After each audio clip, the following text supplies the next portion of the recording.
আচ্ছা, ছোটবেলায় বা গ্রামে একটা প্রবাদ আমরা অনেকেই শুনেছি না, জমি তুমি কার। যে যখন দখল করে জমি তার।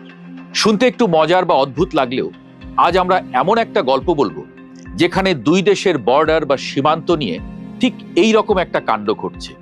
না, কেউ কারো জমি জোর করে দখল করছে না, কিন্তু মানচিত্রের কাটাকুটি নিয়ে ভারত আর মিয়ানমারের মধ্যে এখন এমন এক খেলা চলছে যা নিয়ে খোদ ভারতের ভেতরেই তুমুল তোলপাড় শুরু হয়েছে।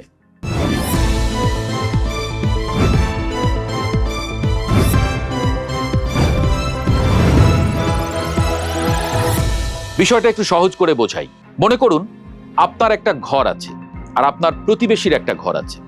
দুই ঘরের মাঝখানে একটা দেয়াল তোলার কথা, কিন্তু দেয়াল তুলতে গিয়ে দেখা গেল কোনাকুনি একটা জায়গায় এসে হিসাব মিলছে না। আপনার ঘরের এক চিলতে বারান্দা প্রতিবেশীর দিকে চলে যাচ্ছে, আর তার দেয়ালের একটা কোণা আপনার ঘরে ঢুকে পড়েছে। এখন এই ঝামেলা মেটানোর সহজ উপায় কি? আপনারা দুজনে বসে বললেন, ভাই এক কাজ করি, আমার এই একটুখানি জায়গা তুমি নাও, তোমার ওই দিকের একটুখানি জায়গা আমাকে দিয়ে দাও। কাটাকাটি হিসাব বরাবর। তারপর মাঝখান দিয়ে সোজা একটা দেয়াল তুলে দিই। শুনতে খুব সহজ আর সাধারণ মনে হচ্ছে, তাই না?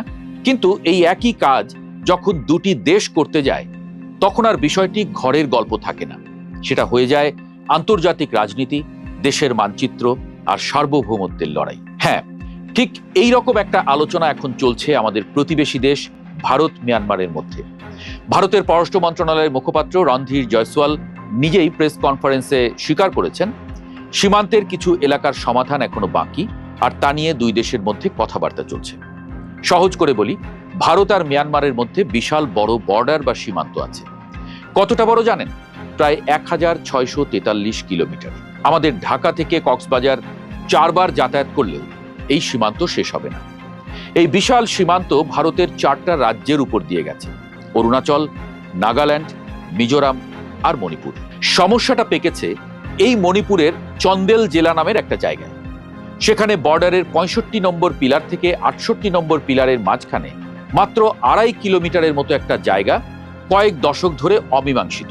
মানে কাগজের হিসাবে ওইটুকু জায়গায় বর্ডার বা সীমান্ত ঠিক কোথায় হবে তা দুই দেশই পরিষ্কার করে দাগ কাটতে পারছে না। এখন আপনার মনে একটা প্রশ্ন জাগতেই পারে, এত বছর ধরে যা পড়েছিল তা নিয়ে হঠাৎ এখন কেন এত তাড়াহুড়ো? 1.4 স্কোয়ার মাইল জমি মিয়ানমারকে দিয়ে বা তাদের থেকে নিয়ে ভারতের কি লাভ? আসল ফাঁকফোকরটা লুকিয়ে আছে ভারতের জাতীয় নিরাপত্তার ভেতরে। আপনারা নিশ্চয়ই জানেন, গত কয়েক বছর ধরে ভারতের মণিপুর রাজ্যে মারাত্মক জাতিগত সহিংসতা ও অশান্তি চলছে। ভারত সরকারের দাবি, এই অশান্তির একটা বড় কারণ হলো মিয়ানমারের খোলা সীমান্ত। মিয়ানমারে এখন জান্তা সরকারের বিরুদ্ধে গৃহযুদ্ধ চলছে। সেখান থেকে দলে দলে মানুষ সীমান্ত পেরিয়ে অবৈধভাবে ভারতে ঢুকে পড়ছে। শুধু মানুষ না, এই খোলা সীমান্ত দিয়ে দেদারসে আসছে মাদক আর অস্ত্র।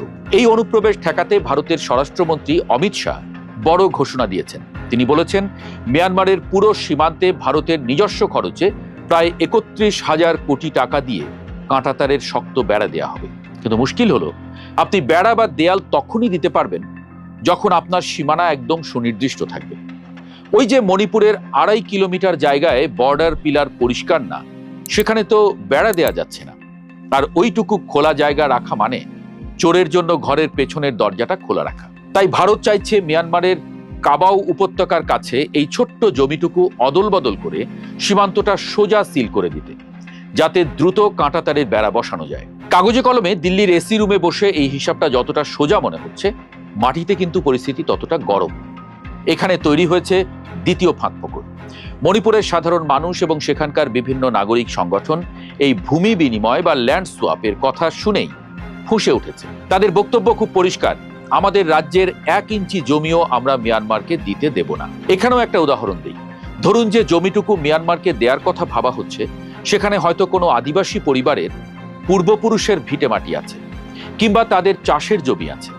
দেশভাগের সময় বা সীমান্ত নির্ধারণের সময় এই মানুষগুলোর আবেগ, তাদের সংস্কৃতিকে অনেক সময়ই আমল দেয়া হয় না। মণিপুরের মানুষের ভয়, এই সীমান্ত পুনর্নির্ধারণের নামে ভারতের কেন্দ্রীয় সরকার হয়তো মণিপুরের স্বার্থকে কুরবানি দিয়ে দিচ্ছে।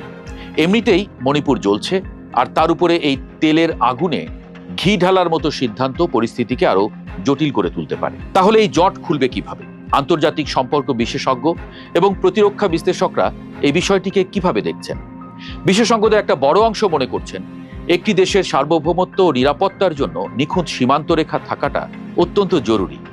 অতীতে বাংলাদেশ আর ভারতের মধ্যেও কিন্তু এরকম ছিটমহল বা জমি বিনিময় সফলভাবে হয়েছে এবং তাতে দুই দেশেরই দীর্ঘদিনের সীমান্ত সমস্যার সমাধান হয়েছে। বিশেষজ্ঞরা বলছেন মিয়ানমারের সীমান্ত যদি সম্পূর্ণ সিল বা সুরক্ষিত করতে হয় তবে এই 2.5 কিলোমিটারের জট ভারতকে আজ হোক বা কাল খোলাখুলি কাটাতেই হবে। তবে একই সময়ে প্রতিরক্ষা বিশেষজ্ঞরা আরেকটি বিষয়ে সতর্ক করছেন। তারা বলছেন মিয়ানমারের বর্তমান জান্তা সরকার অত্যন্ত দুর্বল এবং তারা নিজেরাই দেশের ভেতরে বিদ্রোহীদের সাথে যুদ্ধে ব্যস্ত। এইরকম একটা অস্থিতিশীল সরকারের সাথে চুক্তি করে বাস্তবে কতটা লাভ হবে তা নিয়ে বড় সংশয় রয়েছে। তাছাড়া মণিপুরের ভেতরের মানুষের আবেগকে যদি গুরুত্ব না দিয়ে জোর করে জমি অদলবদল করা হয় তবে ভারতের অভ্যন্তরীণ নিরাপত্তা বড়সড় ঝুঁকিতে পড়তে পারে। তাহলে শেষ পর্যন্ত কি হতে যাচ্ছে?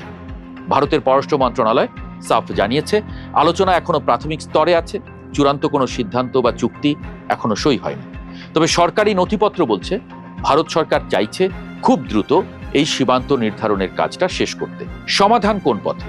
বিশেষজ্ঞদের মতে দিল্লিকে মিয়ানমারের সাথে আলোচনার পাশাপাশি মণিপুরের স্থানীয় স্টেক হোল্ডার অর্থাৎ নাগরিক সমাজ এবং নেতাদের সাথেও টেবিলে বসতে হবে।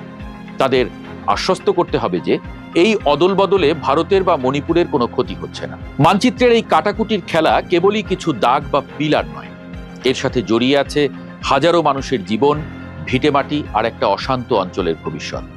ভারত সরকার দেশের নিরাপত্তা আর মানুষের আবেগের মধ্যে কিভাবে ভারসাম্য বজায় রাখে বা জমি আসলে কার ঘরে যায় সেটাই এখন দেখার বিষয়।